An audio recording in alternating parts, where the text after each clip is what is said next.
Bueno, para los que no me conocen, soy el doctor Gustavo Belli, soy árbitro de urgencias de la 46. Vamos a ver el tema de innovaciones en quemaduras.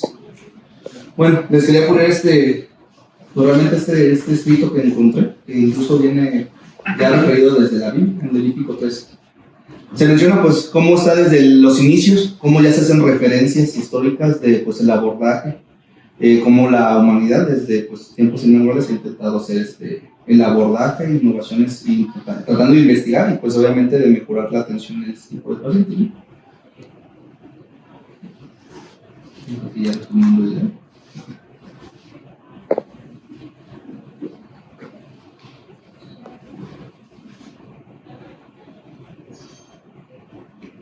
Bueno.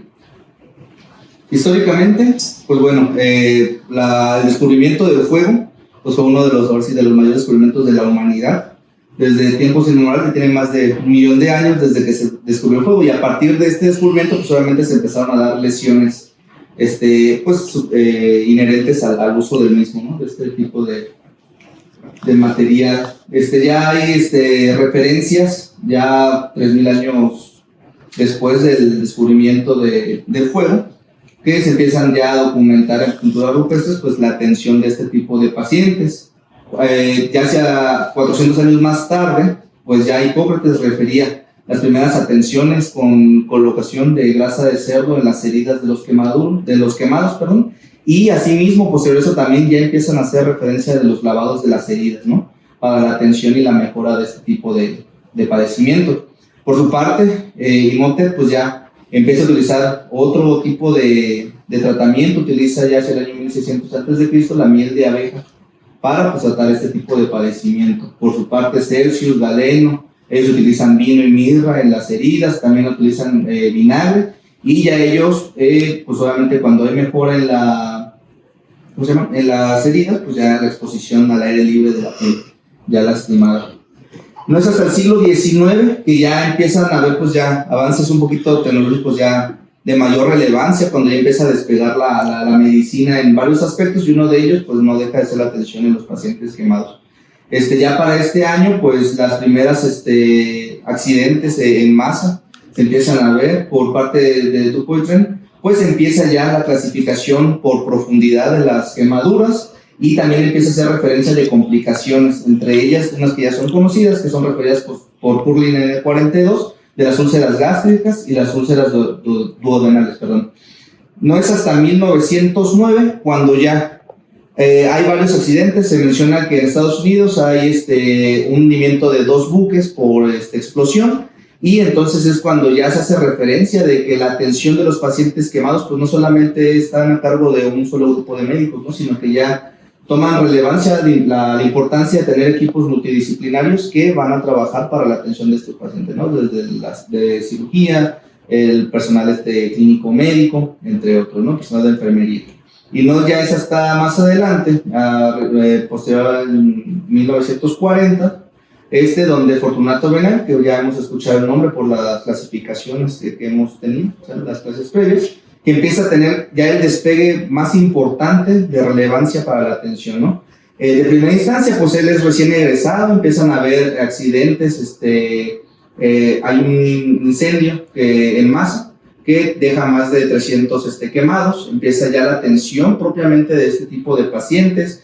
Él pues es el encargado ya de organizar y de crear el primer hospital en 1948 de cirugía en Argentina, y posterior a esto va a implementar el primer equipo formado por cirujanos plásticos para pues, la atención ya de este tipo de padecimiento, ¿no? Hasta 1989 crea el primer banco de piel, y más adelante pues ya empieza a incursionar en otras técnicas que hasta el día de hoy pues han venido a tratar de mejorar la atención de este tipo de pacientes, desde el cultivo de las células de las capas de piel, y no es hasta 1999 que ya se utiliza por primera vez la piel artificial para la atención de este tipo de pacientes, ¿no? Entonces, históricamente, por lo que vemos, pues ya ha ido evolucionando la medicina, ha tratado de mejorar, de implementar nuevas técnicas desde pues tiempos ya antiguos para la atención de estos pacientes, ¿no? Entrando en materia ya propiamente de la clase, hoy que era hablar de innovaciones, traté de abarcar los últimos 5 años de los artículos pues, de mayor relevancia que se han suscitado en, pues, en las diferentes plataformas médicas, ¿no? Prácticamente todos son a partir del 2019 en adelante, ¿sí? Hice referencia a que a pesar de que es del 2020, este estudio que en este caso utiliza, como ya mencionábamos, ahora sí que en plan de broma, pero sí se utiliza efectivamente la piel de tilapia como un Shen injerto, ¿sí? De primera instancia, en el 2010, pacientes de 2017 al 2018, prácticamente inicios del 2019, se inicia un estudio, es un ensayo controlado, aleatorizado, que está en fase 12. Obviamente entendemos por este tipo de ensayos aquellos donde se trata de innovar o utilizar un tratamiento que sea funcional para determinado tipo de padecimiento, ¿no? Más adelante, pues se da este mismo ensayo, este mismo tipo de terapia, que utilizan también la piel de la pez de tilapia, ¿sí? La vuelven a utilizar, pero ya como fase 3. ¿Qué quiere decir esto? Que utilizamos, ya nos dimos cuenta en un ensayo fase 2 que este tratamiento sí es efectivo contra determinado padecimiento, en este caso, pues para ayudar a la piel de los quemados, ¿sí? Y en un ensayo fase 3 lo que hacemos es, este tratamiento es funcional. Bueno, ahora vamos a compararlo contra el tratamiento convencional que nosotros ya conocemos, ¿no? Háblese del uso de sulfadecina de plata, parches, hidrocoloides, entre otros, ¿no? ¿Qué es lo que hacía el estudio fase 2? Pues bueno, comparaba el uso de la piel de pescado de tilapia, si se dan cuenta, es 2016-2017 y fue hasta el 2020 que salió publicado. Y en la fase 3 lo que hacen es el mismo estudio y lo comparan contra un tratamiento ya convencional, específicamente contra la crema de sulfadecina de plata, ¿no? ¿Cuáles fueron los resultados que obtuvimos en este? Bueno, que se obtuvieron menos días de repitilización, de 9.7, o sea, los que tenían piel de pescado de tilapia, en comparación con 10.2 días con los que utilizaban sulfadecina de plata, ¿no? Además de que teníamos menos días para la repitilización, teníamos menos uso de apósitos, 1.6 comparados con 4.9, y de forma global todos los pacientes tenían menos dolor referido. Este último, de fase 3, fue publicado en el 2022, ¿no? Okay. Otra de las innovaciones que se mencionan es el uso de células madres. Sí, este estudio fue publicado en el 2020. En él, pues lo que se hizo prácticamente en esta revisión, pues fue un metaanálisis, ¿no? Lo que hicieron fue evaluar la eficacia de la terapia de células madres en las heridas que eran por quemaduras, ¿no? Se utilizaron 22 estudios, solamente fueron con animales, generalmente eran pues con roedores, todas las bases de datos que utilizaron para recolectar este tipo de estudios. Y bueno, ¿qué es lo que nos da como resultado general? Decía que la terapia con células madre mejoraba la tasa de curación en quemaduras, ya sea independientemente del tipo que utilizan, ya sea trasplante, o sea, comparado tanto el tipo de zona, la área y el método de tratamiento que utilizaban en general, ¿no? Por lo tanto, ellos concluyeron que el uso de células madre del folículo piloso tenía mayor beneficio en comparación con aquellos que no utilizaban células madre, ¿no? Porque utilizaban un tratamiento convencional. Aunado a esto, como los resultados alternos, pues también tenían menos días de hospitalización, menos uso de material y menos dolor. ¿Okay? Otro de los estudios que tenemos en el 2021 es el uso de oxígeno hiperbárico. Realmente pues fue el último que se hizo, es una revisión también en el 2021. El uso de oxígeno hiperbárico realmente ya tiene muchos años, desde 2017, previo al 2017 ya habían estudios que trataban de comparar los pacientes quemados. Si hay estudios o hay más estudios en algunos otros tipos de heridas, el pie diabético, heridas en general, pero los pacientes quemados realmente a partir de 2017 empezaron a ver. Los resultados pues han sido muy variados. También lo que se hace aquí pues fue una revisión de todos los artículos que se habían dado. Los resultados pues son contradictorios. Hay estudios que nos dicen que el uso de oxígeno hiperbárico es bueno, es eficiente, nos ayuda a mejorar la recuperación, los días de revitalización, y hay otros que pues demuestran que no han tenido beneficio como tal. Por lo tanto, pues es una terapia que aún está en estudio para ver si aunado al uso de oxígeno hiperbárico hay algunas otras terapias en conjunto que nos ayuden a que este tratamiento sí tenga un beneficio para el manejo, ¿no? Por lo tanto, pues es un resultado controvertido, ¿no? Refiere la mayoría, por lo menos en esta revisión, que se requieren más datos, más investigaciones para verificar que efectivamente lo incluí, porque pues bueno, es un estudio que Si encuentran ustedes a lo mejor uno que diga, saben que sí es efectivo, pues hay otros que también son contradictorios. Y en este, por lo menos en este 2021 de revisión, compara todos y nos dice que no es concluyente como tal. Para finales del 2021, creo que este es de octubre, si más no me equivoco, este estudio en donde se utiliza la hidroxiapatita y los péptidos también de las células utilizados en la piel de pescado de la tilapia, pues lo que utilizan es utilizar estos compuestos y agregarlo como un compuesto externo a ya los geles, a los hidrogeles que conocemos, ¿no? Ya es bien sabido que el uso de hidrogeles pues promueven la adecuada hidratación de las zonas quemadas y promueven obviamente la eliminación del tejido necrótico, ¿no? Macerando por lo menos esta parte y pues favoreciendo a que se quedan y ahora sí que tengamos un lecho de herida pues mejor, más sano y con las características para terapia de implante y demás, ¿no? Se utiliza ya aquí, si se dan cuenta, la terapia con la nanotecnología, utilizan nanohidroxiapatita y menciona el método realmente que es coprecipitación para poder agregarla a los hidrogeles. Y esto pues obviamente este tipo de proceso y este tipo de molécula lo que hace es que los hidrogeles tengan más capacidad de absorción, la hace más porosa y por lo tanto no tenga tanto, y como efecto secundario no tenga tanto efecto de hemólisis en la zona, en la zona quemada que se va a utilizar, ¿no? Aparte, pues tenemos el beneficio de que tiene actividades antimicrobianas, específicamente pues contra los gérmenes más comunes, que son los causantes de infecciones en este tipo de pacientes, ¿no? Como dato general, por lo menos como resultado, ellos concluyen que este tipo de compuestos añadidos a los hidrogeles pues van a promover la regeneración epitelial, dérmica, y van a reducir algunos efectos antiinflamatorios, específicamente disminuir la expresión de factores de necrosis tumoral alfa, las interleucinas, entre algunas otras cosas, ¿no? Además de mejorar la expresión de algunas otras sustancias que nos ayudan a la regeneración tanto vasogénica como de la piel. En el 2020 tenemos otra que ya tiene también bastante tiempo de estudio, del 2015, que es el uso de fagoterapia en el tratamiento de los pacientes, ¿no? Esta realmente está enfocada a más que nada a tratar aquellos pacientes que tienen ya bacterias multidrogoresistentes. Específicamente se utilizan compuestos derivados propiamente de las bacterias que crean por su misma degradación de proteínas, pues sustancias bacteriófagas que van a ser lítigas para las bacterias que se van a desarrollar, específicamente aquellas que son por Pseudomonas, por E. coli, Klebsiella pneumoniae y Staphylococcus, ¿no? Y que pues son las características que son multiresistentes.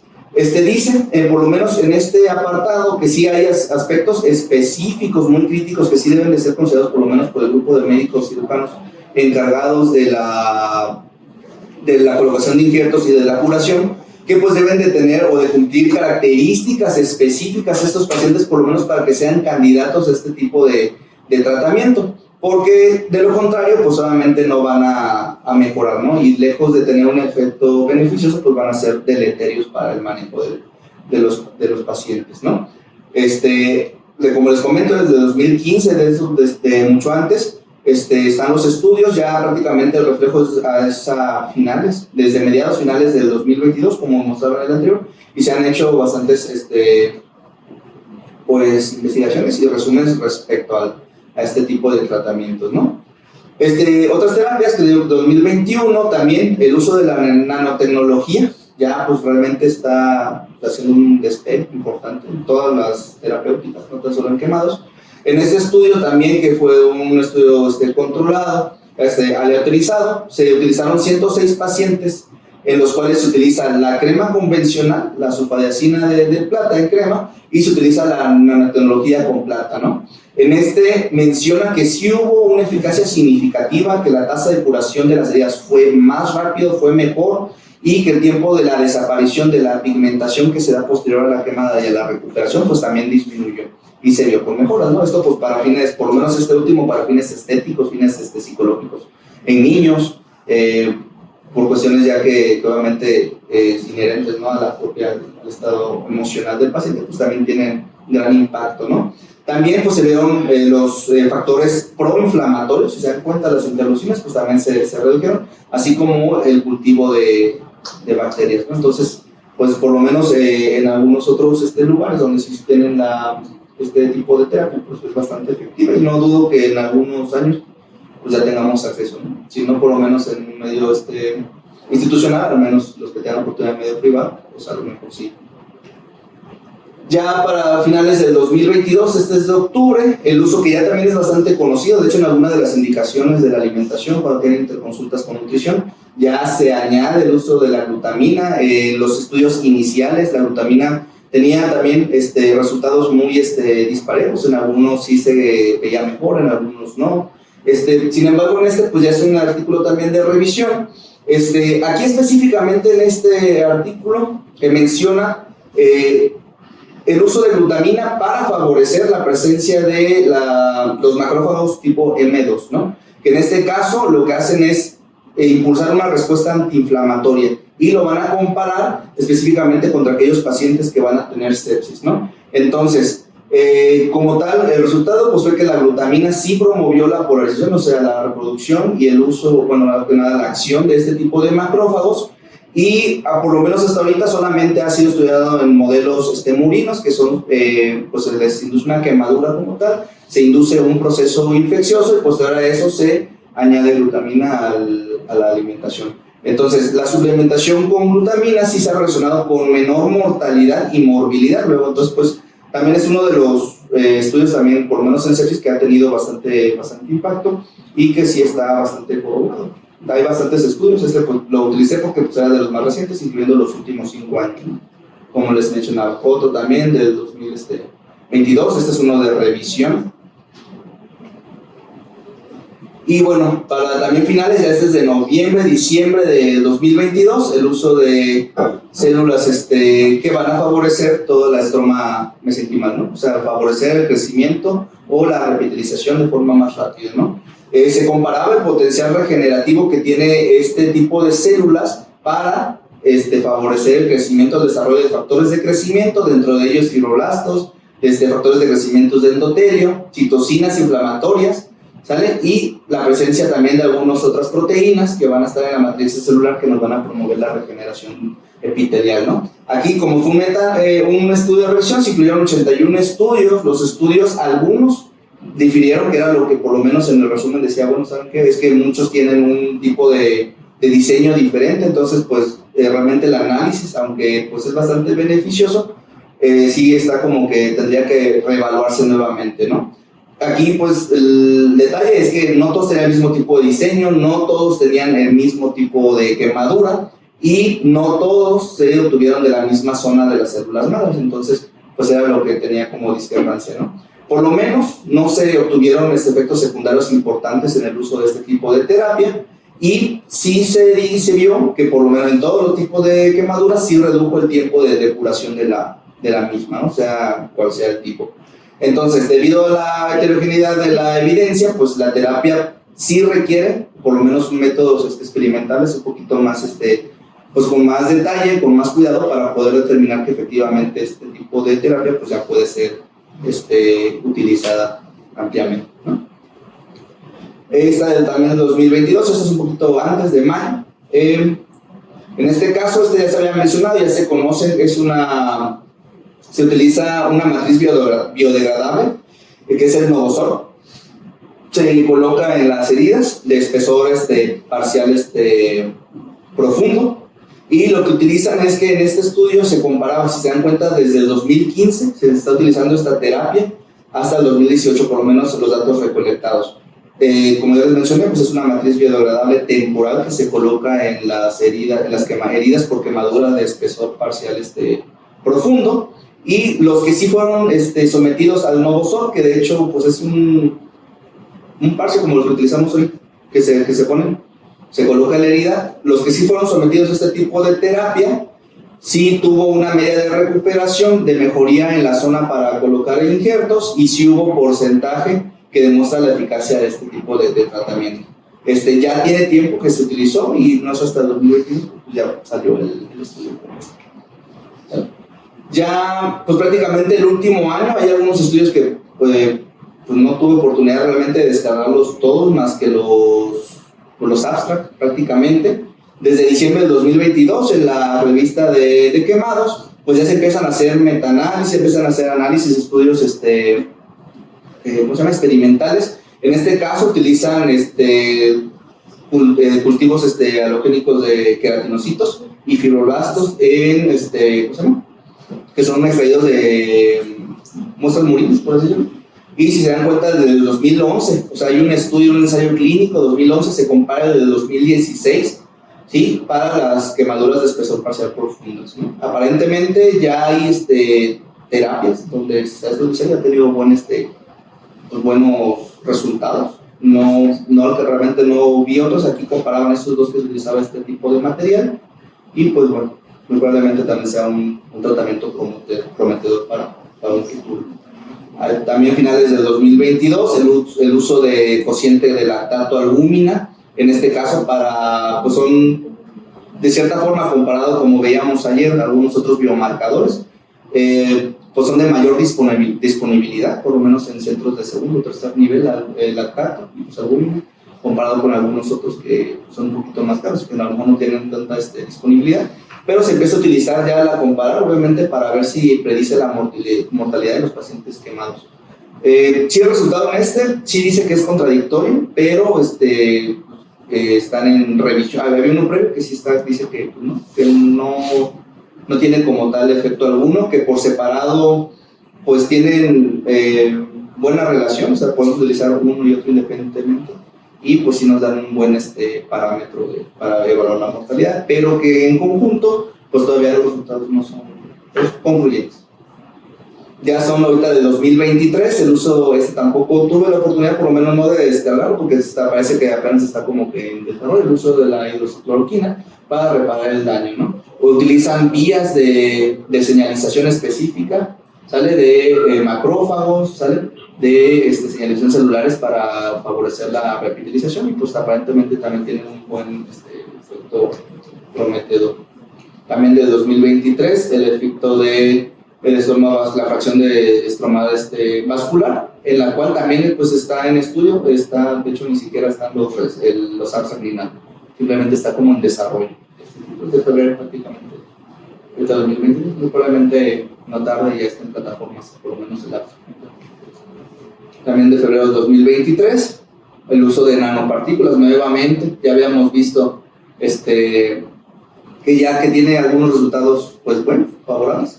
Entonces pues se siguen haciendo este tipo de terapia, la nanotecnología, pues probablemente para implementarse ya muy pronto. Y pues en cuanto a innovación, pues también tenga alguna aportación. Pues de muchas cosas de reconstrucción ahí, yo no lo sé revisar. Lo de la glutamina, pues sí, todavía es cuestionable, ¿verdad? Porque de hecho, no me acuerdo si hay una clase de nutrición. No, pero el Reiner Jace no lo apoya. No lo aprueban, es que sí todavía está como. Sí, va bien en sentido opuesto a eso. De hecho, probablemente ya en los siguientes días de ¿cómo se llama? Aspen, el nivel de evidencia hasta ahorita es alto, es 1B, pero con esos ensayos probablemente se disminuya porque van en contra. No que la evidencia sea fuerte a no usarlo, pero sí a la falta de. A la falta de pruebas contundentes que dicen.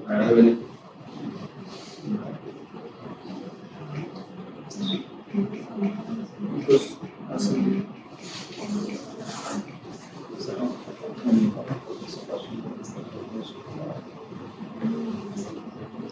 Dos clics, les cambias de puntero al. Y es hacia adelante. Tecnológico. Oye, 3 clics y le das sobre bits. 4 clics y de ahorita a tu nota. Eso no teníamos. Usamos un señalador de esos que vamos a decir. Eso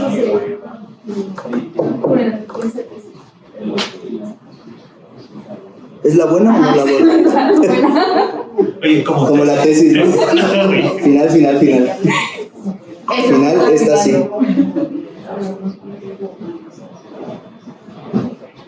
Que puede ser que tiene VPH, tu USB.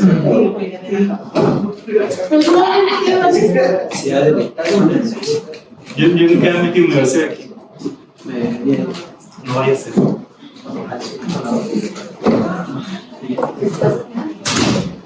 Bueno, uno de los siguientes temas a revisar. ¿Para qué punto lo dejas oprimir? O sea, tienes oprimir. El siguiente punto a revisar dentro de nuestra temario es la quemadura de la vía aérea, por tanto los mecanismos de lesión por inhalación y algunos puntos a recalcar dentro del paciente que amerita intubación y ventilación mecánica. La lesión por inhalación se define aquella que es originada por vapores, regularmente con aumento de temperatura o calientes y sustancias químicas volátiles. Y puede afectar cualquier área del tracto respiratorio, tanto nasal hasta llegar a parénquima pulmonar. Dentro del abordaje lo vamos a dividir en tres. Uno que es el quemadura de vía aérea superior. Regularmente esta quemadura de vía aérea superior es por contacto directo, quiere decir por fuego directo o la presencia de altas temperaturas. Es la más frecuente que vamos a encontrar, ya que gracias a nuestro sistema anatómico y a la glotis, nos permite como mecanismo de protección evitar o disminuir el riesgo de que haya quemaduras en vías respiratorias inferiores, pero es la que realmente más frecuente vamos a encontrar. La segunda es aquella que provoca lesiones en vía aérea inferior, infraglóticos. Regularmente ya este tipo de lesiones que vamos a encontrar es por sustancias químicas volátiles, es manejo de aquellas sustancias que tengan una medición menor a 5 micras y pues que sea volátil. Tanto puede ser humo como gases y puede llegar desde bronquios principales hasta a nivel alveolar. Y el tercer punto dentro de la lesión por inhalación es las alteraciones sistémicas secundarias, aquella toxicidad de los gases que se utilizaron o que se están en combustión en la área donde se está provocando el incendio. Porque es importante sospechar o tener un conocimiento de la lesión por inhalación.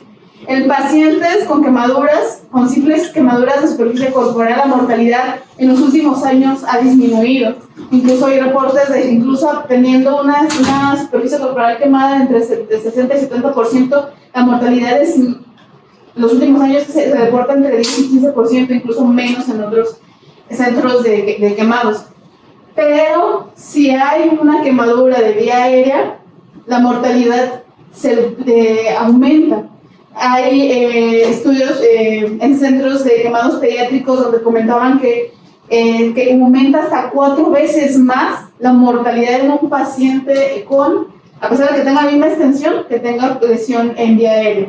Y hay otros que incluso comentan que la mortalidad aumenta hasta 10 veces en estos pacientes con lesión de vía aérea.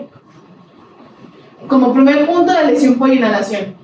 Entonces, va a ser en vía aérea superior, nasofaringe, laringe, es igual, es un daño directo.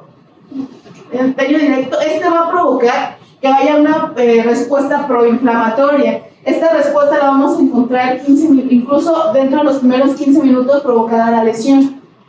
Lo que va a aumentar, aumento de la permeabilidad y aumento del flujo sanguíneo. Este aumento va a provocar que todas las citocinas proinflamatorias lleguen a la vía aérea superior y provoquen pues destrucción y los signos de una inflamación, al igual que edema y los síntomas que vamos a llegar a encontrar. Regularmente el paciente en este sentido, igual no solamente comenta que sospechemos que el daño directo, sino que puede que no desarrolle por completo una lesión dérmica, sino que la misma hidratación, la sobrereanimación hídrica que le damos al paciente puede llegar a provocar este tipo de lesiones. Y en el punto 2, que es las lesiones en vía aérea inferior, aquí, como les comentaba, son partículas de humo, sustancias químicas que van a llegar a bronquios, bronquiolos, van a provocar daño. Este tipo de daño se va a caracterizar por necrosis, incluso licuefacción de las células pulmonares, de las células del epitelio pulmonar, y causando daño permanente y muerte de las células mucosas. Posteriormente, al haber este tipo de daño y muerte,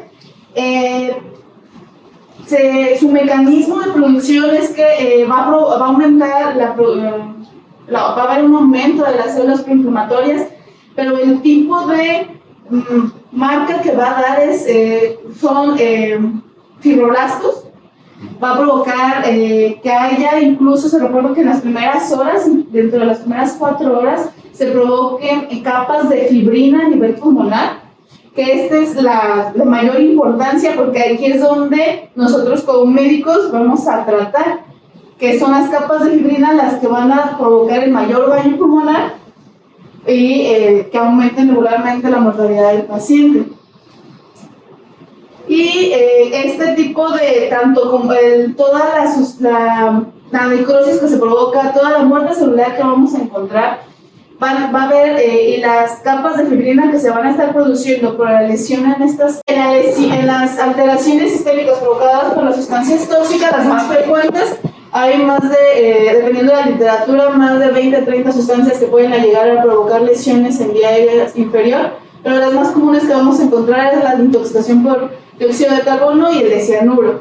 En la de dióxido de carbono, pues nada más cabe comentar que tiene una afinidad de 200 a 350 veces más que el oxígeno, que se realiza, tenemos que sospechar en aquellos pacientes que se hayan presentado su mecanismo de acción dentro de áreas muy cerradas, y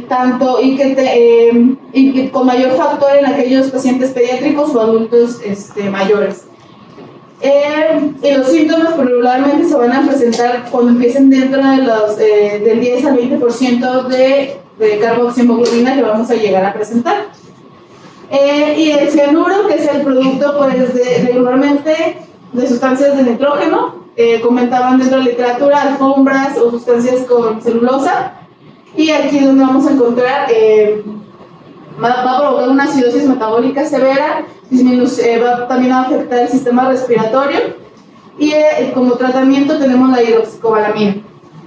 En cuestión del cianuro, como parte del diagnóstico, en México regularmente no vamos a tener cómo confirmarlo, la sospecha y tratarlo. No hay cómo confirmarlo ni tratarlo.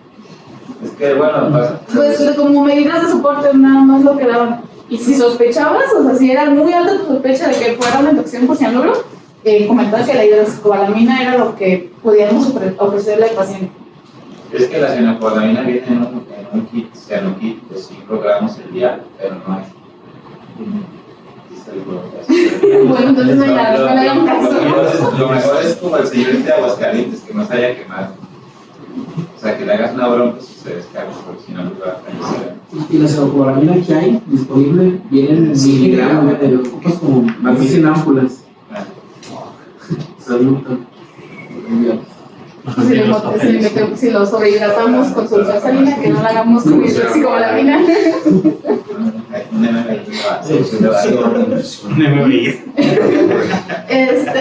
pues no está dentro del abordaje, pero dentro de la intoxicación por monóxido de carbono, el tratamiento es oxígeno al 100%, puede usarse igual cámara hiperbárica. Los síntomas que vamos a encontrar regularmente es cefalea, disminución de la visión, vómitos, o aquel paciente como el paciente que tuvimos en la 112, que tenía disminución del estado de conciencia y puede llegar a tener convulsiones. Aquí es un pequeño resumen sobre los mecanismos que se provocan en vía aérea superior. Lesión dérmica, puede ser vapor o gas, va a provocar obstrucción de la laringe y aumento de las secreciones. En tanto en vía aérea inferior, igual va a haber lesiones en parénquima provocados por lesiones químicas, puede llegar a provocar broncoespasmo, ya que es uno de los mecanismos pues, protectores del mismo sistema respiratorio. ¿No? Llega la sustancia química y lo que quiere hacer es pues, eliminarla, y disminuye igual el surfactante, hay edema pulmonar y puede haber incluso defectos pues, de difusión, ¿no? El riego capilar. Y ahora sí, la obstrucción de la vía aérea o el manejo que lo vamos a poder dar nosotros. Pues hablando principalmente del servicio de urgencias, que nos apresuramos y todo paciente quemado queremos intubarlo, y pues no, no debe ser así, ¿vale? Pero pues es lo que ha mejorado la calidad de vida del paciente. El ATLS lo comenta dentro de su capítulo de quemados, que a pesar de que sí intubamos a los pacientes, el número de pacientes, también el buen manejo de la vía aérea y del paciente quemado ha disminuido la mortalidad de los últimos años. Sí, de hecho eso es una percepción, o sea, lo de Tlajomulco, que los intereses es chiste local, pero incluso en las guías, en los criterios de daño modificado lo menciona, esa percepción de intubar un poquito más es a nivel global, pero eso no, o sea, es algo como lo de la sobrereanimación, es algo esperado en un quemado así complejo y se va a seguir haciendo, o sea, si tú no tienes ahí y lo vas a trasladar, lo tienes que intubar.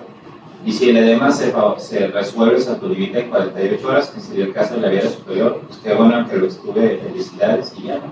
O sea, de inicio a veces es más justificable todavía intubar la vía superior, porque el edema supraglótico, como la presión de perfusión de la mucosa traqueal es alta, es la misma presión de perfusión con la que insuflas el globito, ¿no? 26 y 28 milímetros de mercurio, por eso en esa presión se infla el globo del tubo endotraqueal, para que no sea mayor a esta presión de perfusión y provoque necrosis de la mucosa.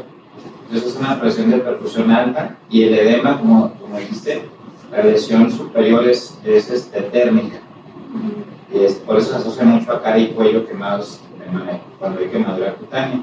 Y lo interesante de la lesión por inhalación, sobre todo la inferior, es que no hay correlación con quemadura cutánea. O sea, el paciente en una fábrica hay una lesión, hay inhalación y a veces no hay superficie cutánea quemada. Eso es lo interesante. Por eso lo que dice el Total World de que lo reanimes como un gran quemado pues es un gran error. Pues, lo primero que tienes que evitar, como comentaste, es el exceso de volumen, porque va a haber una fuga, ¿no? A nivel capilar alveolar. Bueno, aquí dentro, para el abordaje que nosotros ofrecemos en el servicio de urgencias, como un primer punto de atención, es sospechar que haya un paciente con lesión por inhalación. Sí, que sí, pueda haber una quemadura directa, una quemadura indirecta, si hay lesión, si hay quemaduras faciales, en cuello, que pueden, por el aumento de volumen o de manera indirecta, haber tenido lesiones en mucosas, o de manera directa, si ya vimos y tenemos la ventaja de que tenemos algún fibroscopio, nasolaringoscopio, pues igual hacer el abordaje. Pero aquí es de manera indirecta. ¿Qué nos va a ayudar? Pues el mecanismo que cómo se produjo la lesión. Que si fue en áreas abiertas, áreas cerradas, qué es lo que se estuvo quemando, si fue gas o si fue alguna sustancia. ¿Y el tiempo? Y el tiempo de exposición. Aquí, dentro pues el tratamiento que lo vamos a ver adelante es la intubación o solo el manejo de oxígeno suplementario. Criterios de intubación según la BDS. Uno, ya sospechamos que haya una lesión y como les comentaba inicialmente, el edema en vía aérea superior se va a presentar los primeros 15 minutos. Entonces, si el paciente se quemó y hace un traslado a nuestra unidad médica, ya desde los mismos 15 minutos podemos tener ya síntomas del paciente. La presencia así del hollín en las narinas, la quemadura de los vellos nasales, que haya ardor, el paciente lo va a referir como un ardor en vía aérea, cambio del tono de voz, que haya presentado estridor, ¿sí? Entonces, ya al momento que llega con nosotros, la mayoría ya va a tener más de 15 minutos, entonces, pues si ya lo tiene y tiene todos esos criterios, pues hacemos el avance de la vía aérea. Si llega con nosotros, a pesar que tenga quemaduras faciales, que sí podamos tener un poquito de sospecha, pero no tenemos estridor, podemos hacer todavía una visualización de la vía aérea y no vemos quemaduras, no hay síntomas, no está desaturado el paciente, no hay datos de dificultad respiratoria, podemos tenerlos de manera expectante en manejo de la vía aérea. Los criterios, según la ABLS, son signos de obstrucción de la vía aérea, ¿sí? Vestidor. La extensión de la quemadura. La mayoría de los pacientes que tienen entre 40 y 50% de superficie corporal quemada, de manera indirecta podemos sospechar también por el mecanismo que hay una lesión de la vía aérea. Si el paciente tiene quemaduras faciales extensas y profundas, que por ende por su edema y sobre reanimación podemos llegar a tener obstrucción de la vía aérea de manera indirecta. Quemaduras que se hayan provocado dentro de boca, que estemos o visualizando un edema o que haya riesgo de que se provoque un edema. El paciente ya nos está refiriendo que tiene dificultad para cagar.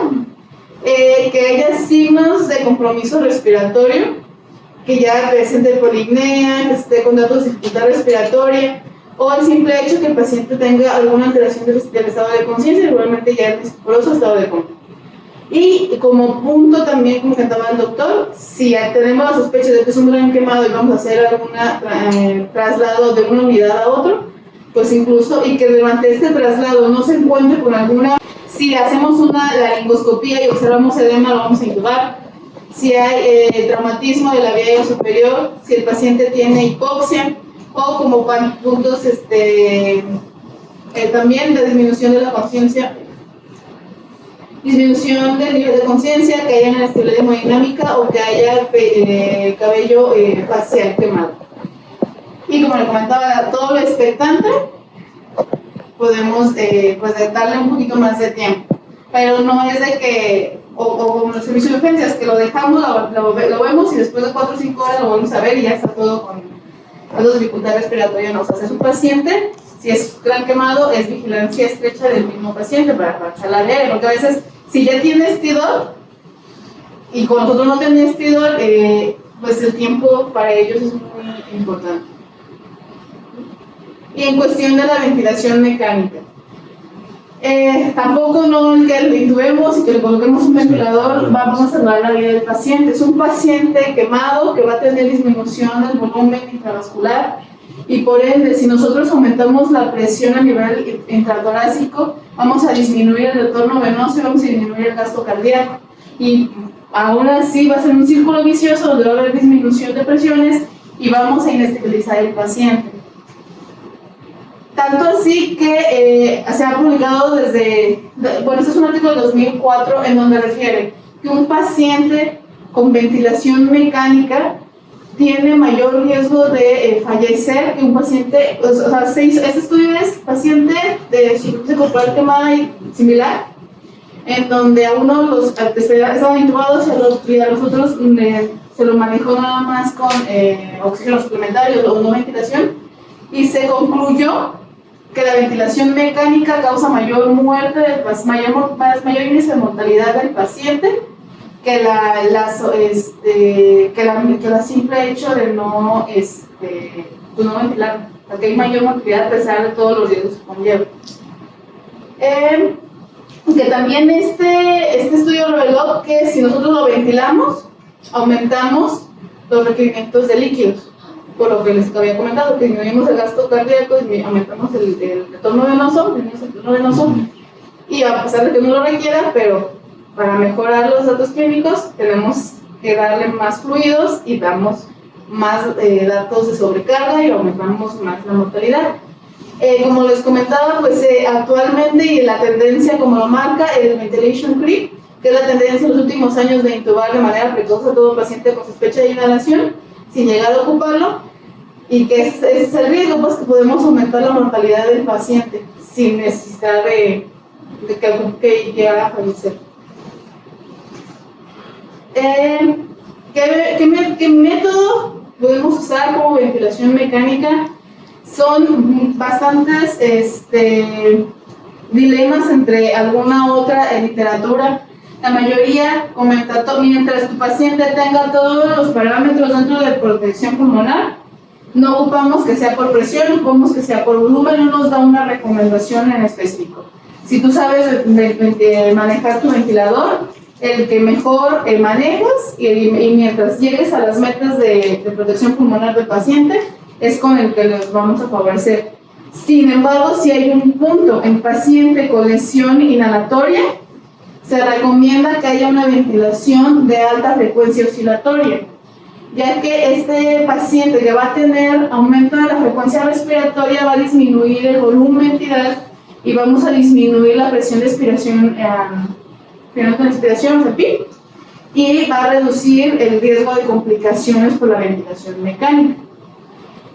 Pues el aumento de la frecuencia va a llevar a que tanto va a haber aumento de los movimientos, tanto de las dendritos, de las fibrinas, y va a mejorar el parámetro del paciente. Criterios de extubación son los mismos que en un paciente que no haya recibido quemadura, pero sí es el punto y toda la literatura referida que maneje sobre lesión inhalatoria sí recomiendan la ventilación de alta frecuencia oscilatoria. A pesar de que algunas recomiendan que todavía son muy pocos los estudios en pacientes quemados sobre este tipo de anticoagulantes inhalados, como puede ser la heparina. Y aquí es una recomendación de que no usemos corticoides, al menos que ya dentro de todo el manejo que le ofrecemos no mejoró el espasmo del paciente o no está mejorando los parámetros ventilatorios, es cuando podríamos llegar a usar corticoides. De agentes mucolíticos, la N-acetylcisteína sí tiene su función mucolítica, sin embargo también se ha observado que reduce los procesos inflamatorios a nivel pulmonar y tanto la N-acetylcisteína en manejo conjunto con la heparina nebulizada ha disminuido los tiempos de ventilación y tiempos de hospitalización de los pacientes con lesión inhalatoria. La dosis de heparina se utiliza de 5.000 a 10.000 unidades, la cual se van a diluir en 3 mililitros de solución salina y se va a administrar cada 4 horas. Incluso este estudio que estaba revisando comenta que si tu paciente llegó y está dentro de las primeras 4 horas del mecanismo de quemadura, le va muchísimo mejor. O sea, entre más pronto iniciemos la anticoagulación inhalatoria, mejor le va al paciente. Y los últimos, y como manejo también, que no es dentro de la ventilación, pero que le podemos ofrecer al paciente con lesión inhalatoria, es el ECMO, el sistema extracorpóreo de oxigenación. También es principalmente en pacientes, el ECMO, entonces ya pasamos la A, ya pasamos la B, y ahora sí ya nos queda hacer un diagnóstico más certero del paciente, porque anteriormente todo lo que hicimos era con una alta sospecha. Aquí, para sospechar y hacer una confirmación de que el paciente tiene una lesión por inhalación, es la historia clínica. ¿Dónde fue el incendio? ¿Es un espacio cerrado? ¿Es un espacio abierto? ¿Qué tipo de material fue el que se quemó? Todo esto el tiempo de evolución de la quemadura y el tiempo de evolución. Como inicialmente les decía, el paciente pediátrico es un paciente con aumento de la frecuencia respiratoria. Entonces, este aumento de la frecuencia respiratoria va a aumentar, por ende, el tiempo de exposición, la cantidad que tiene de exposición. Entonces, un paciente que sí es pediátrico, a pesar de que haya sido entre un adulto y el pediátrico, probablemente va a tener mayor lesión el paciente pediátrico por ese tipo de situaciones. Incluso la mayoría de la literatura comentaba, el paciente pediátrico en un incendio se va a esconder. Entonces es como su estándar de oro, decía. Entonces es el paciente pediátrico que se escondió y que tardamos más en encontrarlo, es el que va a tener mayor lesión de la vía aérea. Dentro del diagnóstico, pues y todos los parámetros básicos que le vamos a pedir, la gasometría arterial regularmente en estos pacientes por la lesión que tienen, y para si tenemos nosotros el parámetro de carboximoglobina, pues sería lo ideal, ¿sí? Y tenemos el paciente y tenemos el insumo para hacerlo. La radiografía de tórax es inespecífica, los datos crónicos de lesión por inhalación pueden durar hasta 72 horas en observarlo, pero se hace una recomendación de que desde el inicio se tomen radiografías incluso cada 12 a 24 horas para estar valorando la presencia de daño pulmonar o no, incluso de si llegara a provocar algún cuadro de neumonía. Y el diagnóstico, su gol estándar para la lesión por inhalación es la fibrobroncoscopía. Tenemos la clasificación en donde observamos que se califica de 0 a 4, donde 4 es un daño máximo, observamos ya necrosis en la mucosa respiratoria, 0 es donde no hay nada, lesión, y por ejemplo 1 es una lesión leve con eritema. Se estuvo manejando esta clasificación, nada más es para ver la extensión, pero no es como tal pronóstica, no quiere decir pues del 1 al 2, si el paciente, del 1 al 3, pero si el paciente tiene el 3, va a fallecer sí por sí, pues va a tener mayor riesgo de mortalidad que el paciente que no. O sea, el paciente que no tiene nada, no es pronóstica como que nada más lo que nos hace clasificación es la extensión y el tipo de lesión que va a provocar.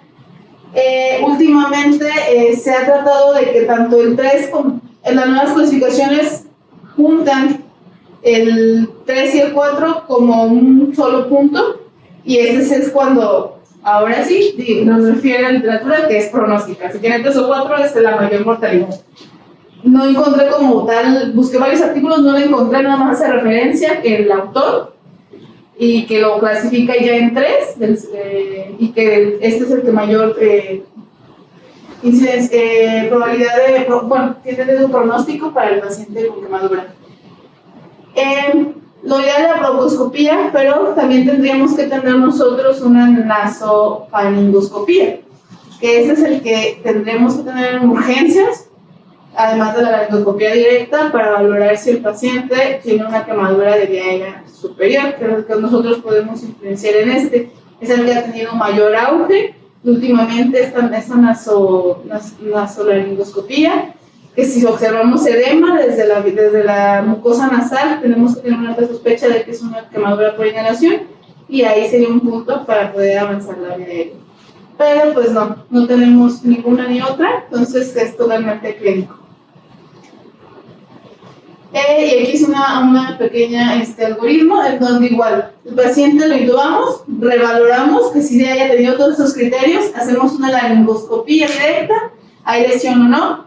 Si tenemos la duda, hacemos la broncoscopía y ya nos da una clasificación del 0, o si tiene el 1 o el 2, o tiene ya un grado 3 o 4. Entonces el tratamiento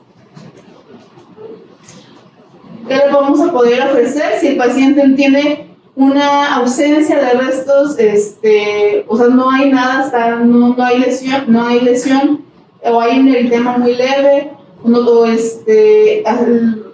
siguiente a proseguir es extubar. Ya lo intubamos, pues, y no tiene nada, y ya revisamos que no tiene nada, lo extubamos. El paciente de grado 1, donde ya hay áreas parcheadas eritematosas, de grado 2, donde ya hay un más eritema moderado, o hay depósitos de carbón, pues ahí donde vamos a valorar que tanto sus parámetros gasométricos de laboratorio y pruebas de estudios de imagen, vamos a ir revalorando al paciente si amerita o no extubarlo.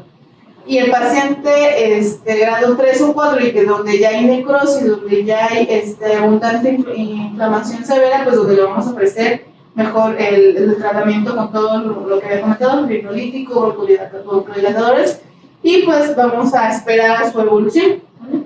Teniendo como mayores complicaciones en estos pacientes ventilatorias, provocar atelectasia, neumonías, neumomediastinos, por el mismo riesgo a que haya perforación del parénquima pulmonar, infecciosas, las neumonías que va a llegar a presentar, y mecánicas ya de manera subaguda o crónicas, que pueden ser las estenosis.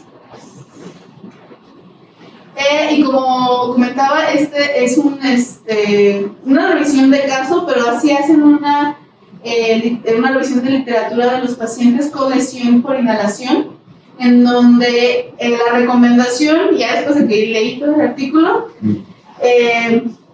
tenemos que sospechar en infecciones micóticas. Los pacientes con lesión por inhalación, a pesar de que sí hay aumento de 4 veces más de una neumonía, el manejo que le damos nosotros entre si no sospechamos de un micótico, pues también va a influenciar en la mortalidad del paciente.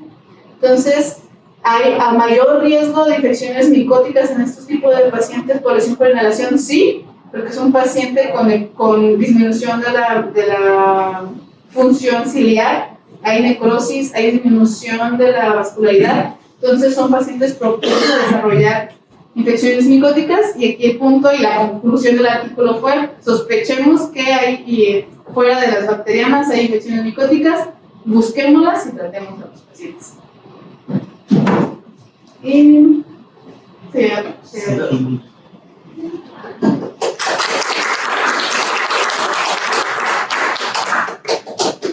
Una pregunta. ¿Falta otro tema?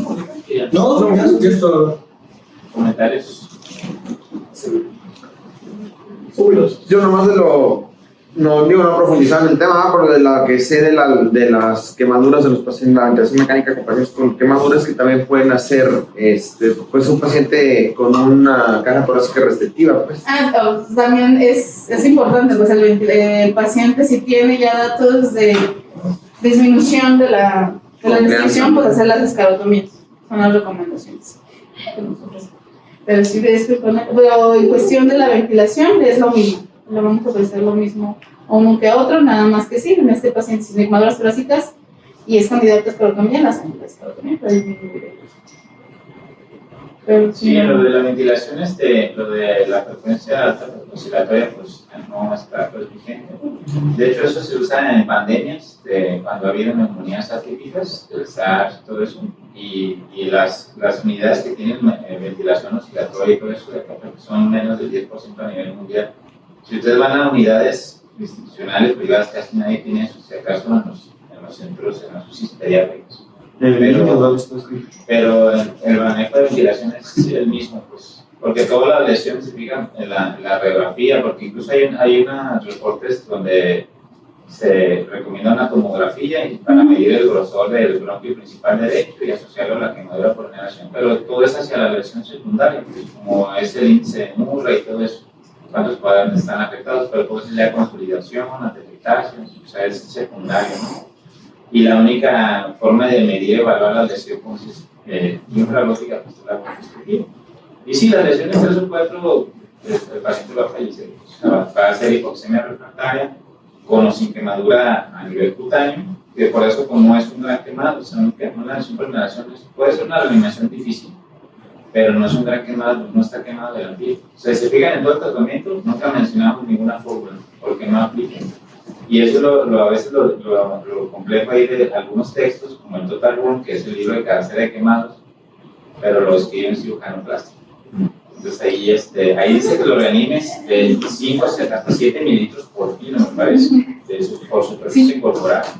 Pero ¿cómo le vas a calcular la superficie si no está quemada? No aplica, pues. Es un quemado para referirlo inmediatamente y todo, porque va a ser un caso de pulmón y mortalidad, ¿no? Pero sí, la ventilación es cualquier ventilación, como dice el ASME, en la que tú domines, y en base al pronóstico de la broncos, puede ser favorable, como el señor el mismo que mencionamos, no estaba quemado, evolución favorable, el que tuvo la lesión inicial, a lo mejor fue supraglótica y se autolimitó.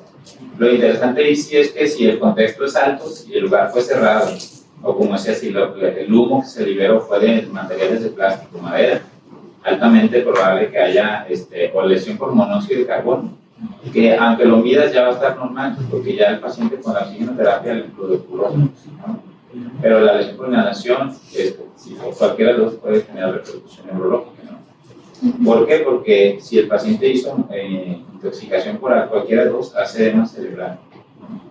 Entonces eso le va a complementar el estado, ¿no? Porque no hace hipoxemia, yo lo hice muy claramente, la gasometría no va a salir hipoxemia, aunque haya, porque el mecanismo es distinto. O sea, la saturación va a estar normal, pero por la alta sospecha pues se tiene que pedir, ¿no?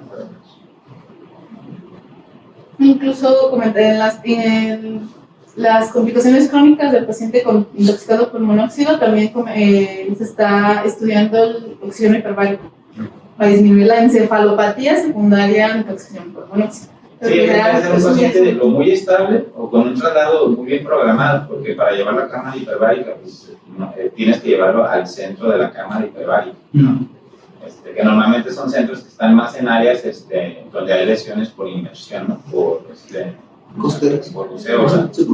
Así es. Enfocado pues a lo médico, porque se usa pues para otras cosas, ¿no? Por monóxido de carbono hay, también me fue un poquito, ¿no? Pero que es ventilación mecánica con CO2, con tanques de CO2 para tratar de curarlo más rápido, pues, pero pues la verdad es que el costo-beneficio es muy poco. Bueno, por lo regular, mejor ya lo llevaste una cámara hiperbárica, pues ya depuró todo lo que tenía que hacer. Ya no me acuerdo. Seguimos aplicando lo de menos es más. Ninguna estrategia es todas las convencionales. Sí, exacto. Sí, ¿no? Sí, lo leemos, sí está bien interesante y a lo mejor ahí el periodo de ventana terapéutica que es muy largo, pero sí son pocos pacientes, como dices, y en México es bueno conocerlo porque si hay centros ya de formación como en Monterrey, hay un grupo que se llama ELSO, y ya te tomas como si quemaras el ACDS y tú puedes captar un paciente quemado o no quemado y así como lo dijiste, ves tu severidad, choque refractario, que en este caso sería hipoxemia refractaria por la inhalación. Y el periodo de ventana es de días, o sea, no es de 24 horas, ¿no? Y se puede llevar. De hecho, las terapias de ECMO son móviles, pues, se llevan a la unidad del paciente. Y el beneficio, lo digo, está más enfocado todavía a lo postquirúrgico de carga, etcétera, pero los grupos se han ido ampliando o estudiando por lo menos. Sí, sí, incluso desde cuando ese artículo que puse comenta que sí, ocupamos más estudios y que es un paciente 100% candidato, o sea, es un paciente quemado, es un paciente aparentemente o la mayoría sin comorbilidades y que puede ser muy altamente candidato a ECMO y que el beneficio sí se ha visto en los últimos estudios. Y te permite no tener estrategias de ultraprotección pulmonar, ventilar más 4 mililitros. Perdón, chicos, la molestia alcanza. Necesito se me regalan poderosas. ¿Sí? Son en cuestión